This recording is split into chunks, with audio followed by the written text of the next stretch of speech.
Boom.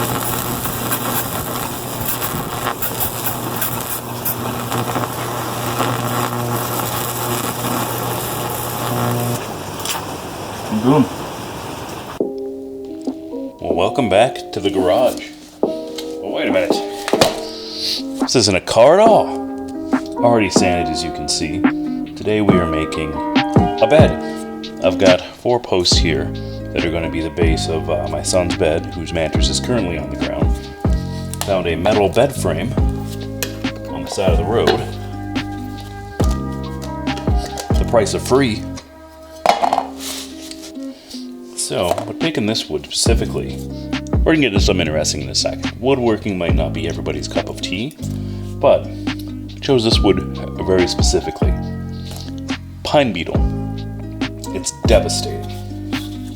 So it burrows under the trees, under the bark, makes these intricate paths. Now these ones actually aren't affected too bad. I've seen trees where this is just all random and looks like fractals. It's so convoluted. I think it's the male pine beetle that does this, the random paths while they look. The female pine beetles would typically think they go straight into the tree. They lay their eggs, and then those eggs burrow outwards. So you'd have one line going up, and then like that. So obviously made by a male here. But pine beetle, if you go to the forest on a quiet day that has the infestation, you can hear them clicking. That's how they know how to find each other. Why so much on the pine beetle? Well, like anything else, I mean, pine beetle is just a beetle doing its job. It's currently devastating forests here. It's partially responsible for global warming, they say, because it's releasing so much carbon into the air. Typically, in a normal, non-changed environment, as in non-affected by humans, the pine beetle is part of the ecosystem, and it weakens already diseased trees or old trees, allowing them to fall over, die, do their thing. But with global warming, or climate change, whatever you want to call it, the temperature has increased a little bit. And I may be speaking to the wrong audience here about climate change, but you know, some people will say it's natural. We couldn't possibly could have caused it. What hubris that humans could change the environment of the Earth. The Earth. But you know, burning fossil fuels and putting the CO2 into the air by the ton is not part of that natural cycle. So it'd be naive to think that that doesn't have any effect on anything. So the pine beetle, which is natural to the area and a natural part of the ecosystem, gets a bad rap. It's almost invasive, and they're trying to fight it in place. I don't know how you fight a beetle that's in a tree. I don't see how that would be successful. It's like the war on terror. You're guaranteed never to win. At least they're going to war with a noun this time. Or don't go to war with ideas. Beetles. Your imagination ideas. Oh man. Hold on. Where's my beer? Bozone from Bozeman. Not sure how I feel about a Bozeman beer, but that's an amber ale, which is like a IPA, but without the bitterness. It still has that full flavor. I really have been getting to the IPAs recently, but only ones that are, you know, not bitter for the sake of being bitter. They've got hops, or they've got some fruit in it, or it tastes fruity because it's so hoppy. Anyway, off the subject. Pine beetles. 1, global warming. It's hotter, they have more time to infestate, as they do, and like I said, they're a natural part of the environment, but with how things are changing, they are now not so natural and tearing down entire forests. So, everybody's going to like these designs, but look at how beautiful they are. The paths going through there, let me zoom in on this. That does look good. Look at that. Look at these pathways through here. This is beautiful. I love it. And look how well that stains. You can see the difference between how it's, but the stains, because the stain sinks down and makes it dark. Oh, also logging or lack of management. We don't let forest fires burn anymore. Forest fires are a natural part of the forest. And there are some trees that will only grow after they've been, or the seeds will only grow after they've been burnt. The forest management or lack of forest management, it seems like we either protect it forever and let the forest build up. No raking. You can't even say raking without being political. I don't care about somebody who, one, was not a forest scientist. Forest scientist is the thing. Woodologist or something like that. And two, usually talks out of his behind and has no idea what he's talking about. Including on this issue. But hey, a broken clock is right twice a day. You wouldn't have to rake the forest if you let them do their natural thing, which does involve them burning down every once in a while. And then I wouldn't say the fire's contained at that point, but it's not as severe. Because we put houses next to the forest, we don't let them burn down because there's houses there, and nature will find a way. This is nature reminding us that who's really in charge here. Call it nature, God, I'll call it God. But some people say Mother Nature or Spirit Earth or something, whatever. It's a way to say God, but without actually acknowledging God. Anyway, getting sidetracked again. Oh, I got these fumes in the beard. Yeah, this is going to be just all over the place. So we don't rake the forest. You wouldn't have to if forests were in fact natural, but now that humans are living there and we're preventing burning, it's not natural. It builds up. And another point, the raking. With logging operations. Now we have improved in logging. We used to clear cut, and that just devastated everything. It took a long time for those forests to come back, because of course it's going to grow in on the edges. So we've gotten better at that. Nowadays, to work in logging, and logging advocates will undoubtedly tell you how great it is that now modern logging replants all the trees they're taking away. However, those trees are not diverse. So you end up, when you log it, you think they're going to go through and count which different species of trees they have and make sure to plant the right ratio. No, it's monoculture that they're putting in there. We'll just put in all pine, or we'll just put in all spruce or whatever. Or, I don't think they plant evergreen. Maybe they do plant evergreens here. Doesn't seem like evergreen's a very good tree to do this on. Logging, that is. Too many branches, not enough core. Oh no, I'm not a logger. That looks good. I'll show you the complete project here. So what we're gonna do, yeah, look at that. Love it. We'll go deep in, then up here.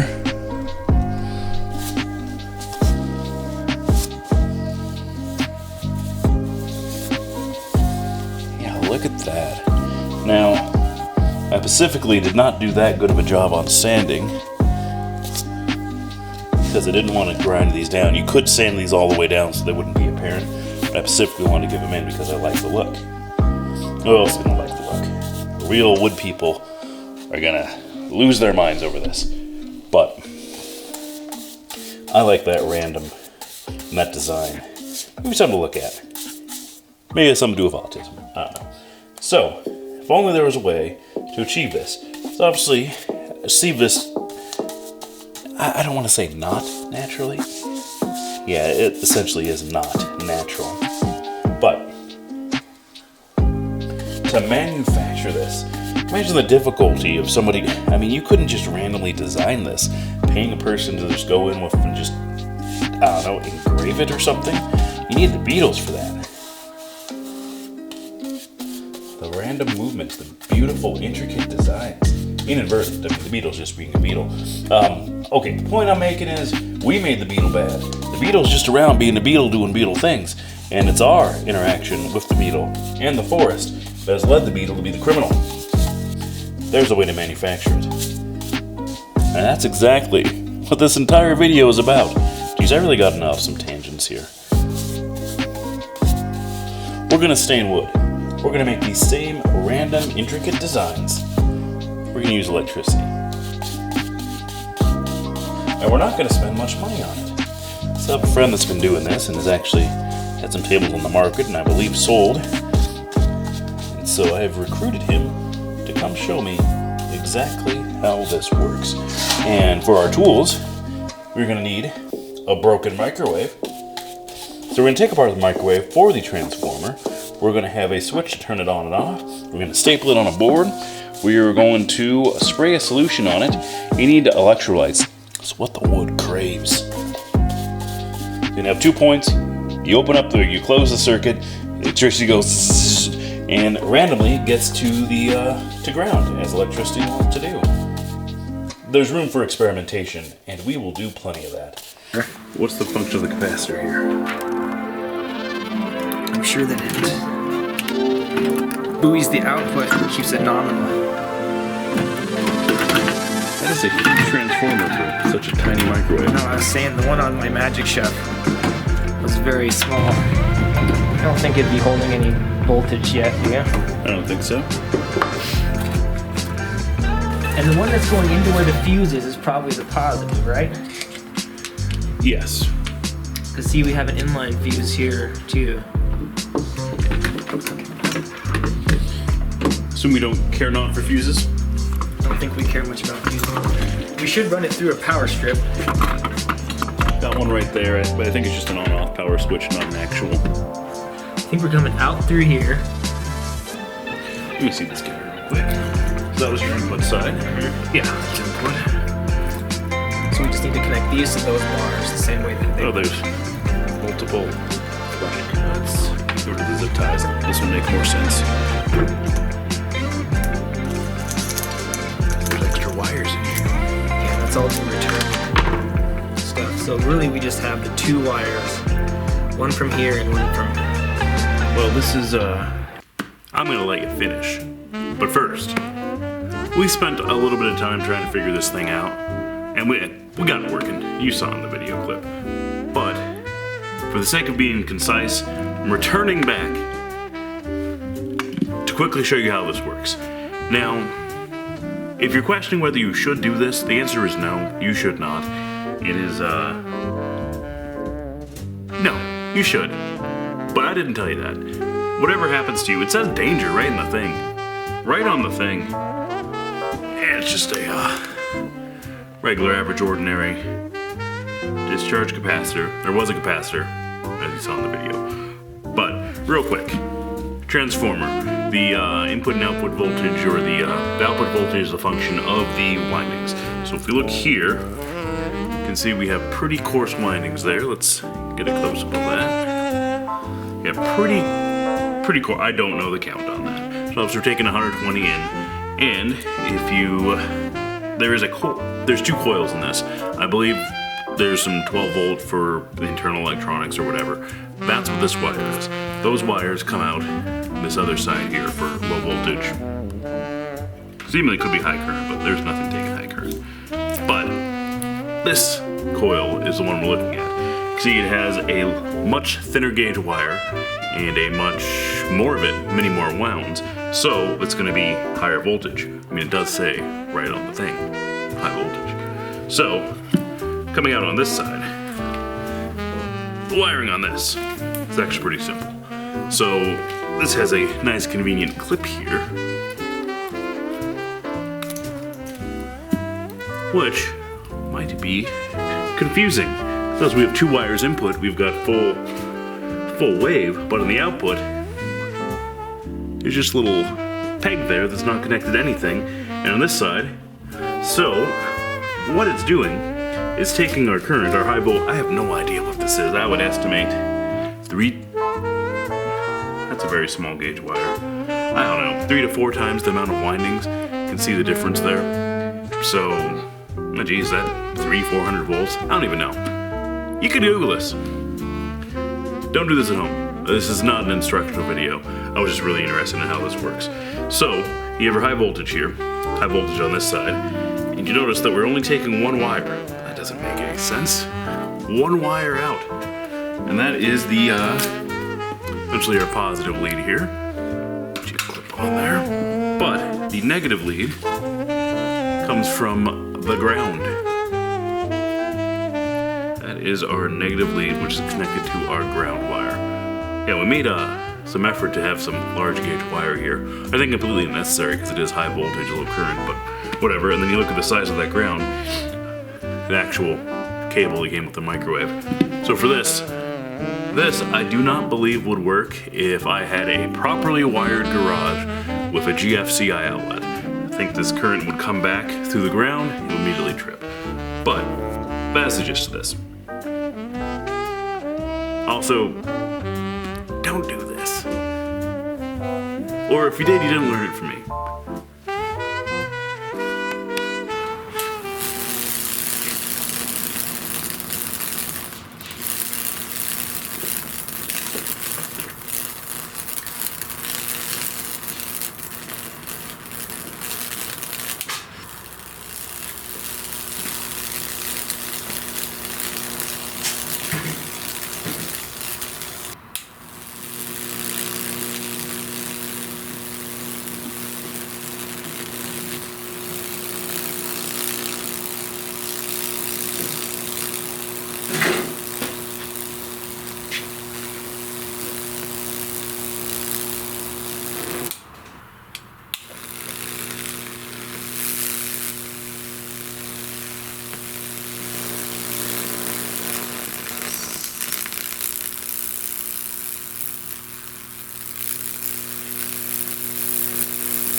if they touch, they flash a lot. Flash point.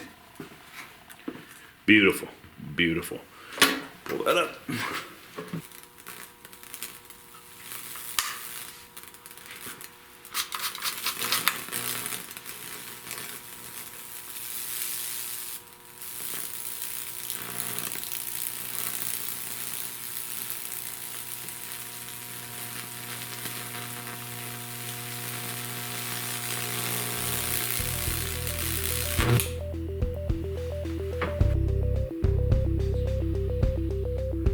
And this is what we were doing. Look at those designs. Pay no mind to my not great sanding. This wasn't the plan for this table before, to do this.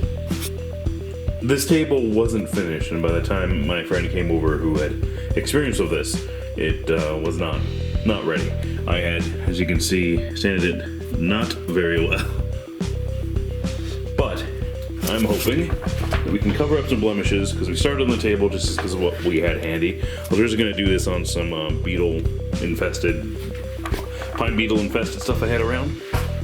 But we've got the clear lacquer, but I also want to finish it, and I want to finish it pretty dark. I'm wondering how that's going to work out. It might be a mistake to go with an espresso gloss. See, that's pretty dark on an otherwise light table. You know, and with how light this is not something I would normally do, this sort of a dark finish. But I also need it to be kind of smooth, so I'm hoping the thick lacquer, the clear gloss, can bring up, cover up all this business here. Yeah, darkness covers the, but look at that. Let me zoom into that. Beautiful river valleys. Call them river valleys because it kind of does look like a river, doesn't it? Look, not exactly like one, more like a tree. There's another cool one. I was hoping I can get, you know, maybe I can connect these. Yeah, I can probably do that. Post it right here. Get them connected. And then, shoot, look at that. Look at some. This, I'm loving how this turned out. Look at how glossy this is already. And this is not even lacquered yet. I'm about to apply this. A few things were learned. One, it's way too cold.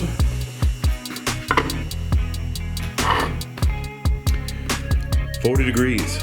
There's electric heater over here, working 24/7. It's looking over here, and that's pretty smooth. Considering how poorly I sanded this before, which was very poor, not at all. These sideways scratches here, that's not from the electricity, that's from sanding against the grain. This table, I was sanding this table down to refinish it, just to refinish it, and then we started on this electrical thing, and then did just beautiful designs. And those are dips. I'm not sure how much lacquer is going to take up of that, because that is texturized. I may go really thick on the lacquer there. Some things were learned. One, it's too cold. Electric heater was working. This side is looking really good.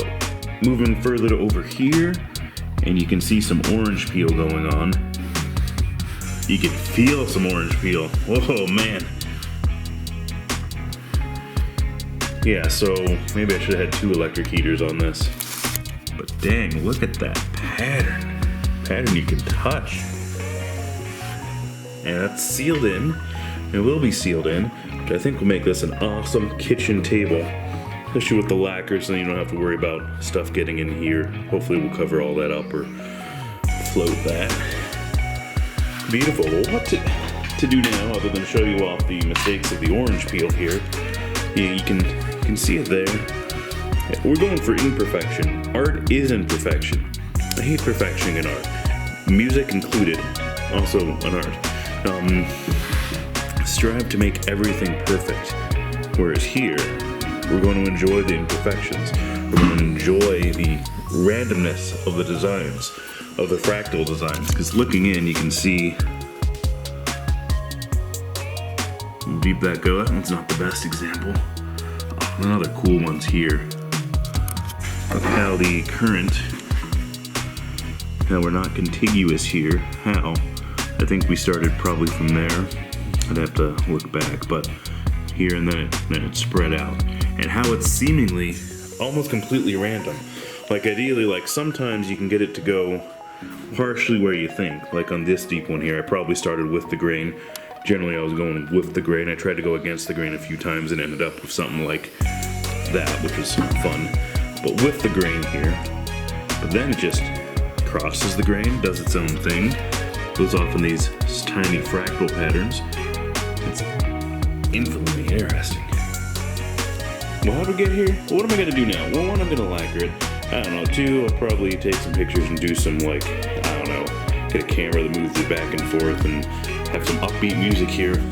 We were off to replicate the beauty and the randomness and the destruction that is the Pine Beetle. And I think we've done it. By God, we've done it.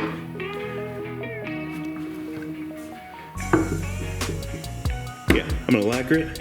Maybe get some, you didn't need to see me finishing the thing. You know how to finish a table. You don't need me for that. Well, thanks for watching. Enjoy whatever it is I did here. It's completely random. This isn't food or cars, but you know, I do what I want.